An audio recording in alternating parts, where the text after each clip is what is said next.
every year we publish the World Press Freedom Index. Yes. So you can see that Taiwan and South Korea are the two freest places in the region.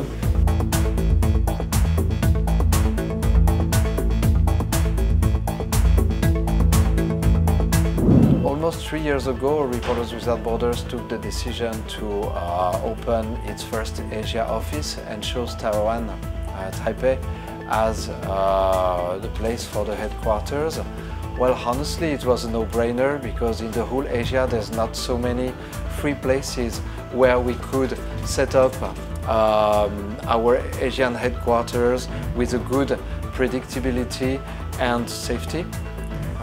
Taiwan is also the most international. We could have chosen Japan or South Korea, but somehow they are too much focused on themselves, and Taiwan was more international, like a crossroad. We also opened this bureau because we wanted to monitor what's currently happening in China. Whatever we hear everywhere is China is bad, China is attacking us. Why don't you improve the media environment? Oh, we can't do that. That's what I hear. We have to go through this. It's not acceptable that elected representatives of Taiwan would say that they cannot change a situation. Reporters Without Borders has come with an open letter in which we are calling on the candidates of the presidential election. Whenever they are elected, whenever their party is in power, we are calling on them to take a strong commitment in favor of journalism and to enforce 5 simple measures that we believe would greatly improve the work conditions of journalists and the global quality of information in Taiwan. The first request is to properly protect journalists' editorial independence. They are forced to make a compromise with the media's editorial line, political acquaintances, and so on. So it's very important. First thing, efficiently protect the editorial freedom within every media. Efficiently protect the freedom of journalists to report according to what they see and not what the media political line.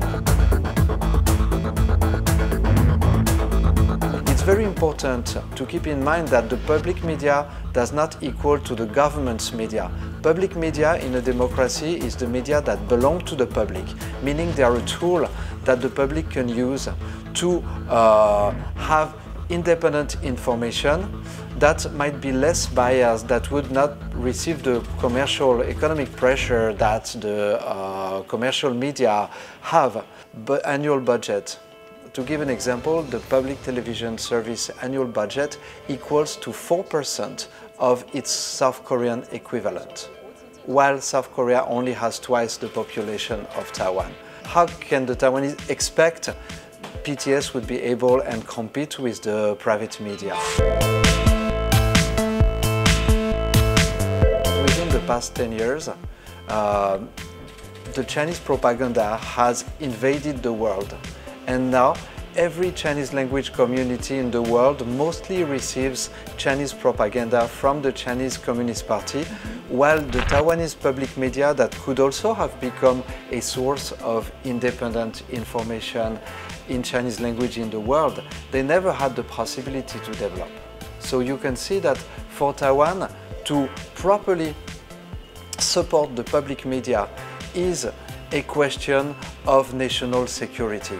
You cannot have a lot of military device, a lot of walls, a lot of defense to protect the Taiwanese people's body, and you let their mind being contaminated by disinformation. However, we believe this is something that should have a consensus from every party. It's not a matter of green, blue, or other political color. It is a matter of national defense. And to significantly boost the budget of the public media in Taiwan wouldn't cost even the price of one jet fighter. The third thing is that the third request from RSF is that in order to fight against disinformation, Taiwan has to have a due process that goes through the legal system. It's not acceptable that the government would decide, even if they have good reason and even if they have good intentions, which news are fake and which news are real. It's not acceptable either that the social media would decide which news should be deleted. And the fifth request by Reporters Without Borders is that the government would include